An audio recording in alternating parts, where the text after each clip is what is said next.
The performance pane of a Gradle build scan offers a wealth of information about resource utilization, caching, and ultimately the speed of your build. You can use the data in this view to make informed decisions about build performance and gauge the impact of various aspects of the build process.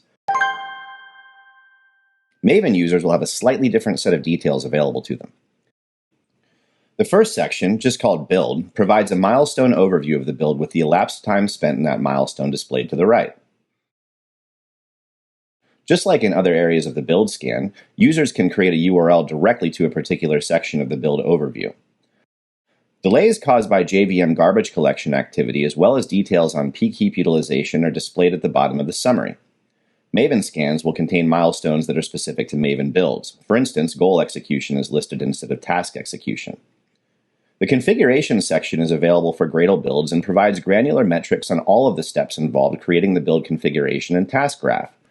The first section provides elapsed time for individual configuration milestones, including the overall time spent generating the configuration. And the second section breaks down details on all of the tasks that have been created or registered into the task graph. Below that is a ledger of all the scripts and plugins that were involved in the build, each with their type, elapsed time, and utilization details. Drilling down to individual lines and using the pop-out icon will break out each section of that script or plugin's registration process so that you can see exactly where time was spent. Maven users will see an execution plan in place of a configuration tab, and clicking that tab will show the total time spent calculating the plan.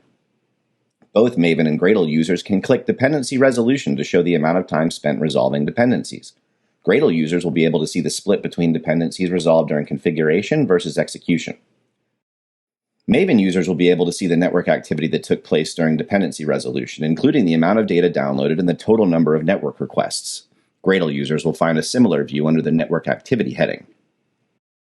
The task execution pane, labeled goal execution for Maven builds, provides a breakdown of all tasks or goals executed during the build, along with the associated elapsed time. Avoidance analytics are provided here as well. That could mean Maven goals that have been cached or Gradle tasks that are either cached or up to date. Below this is a list of each individual task and the associated elapsed time. And of course, for Maven builds, this will be a list of Maven goals instead. The build cache view is identical between Maven and Gradle builds and provides a highly detailed look at build cache activity during the build.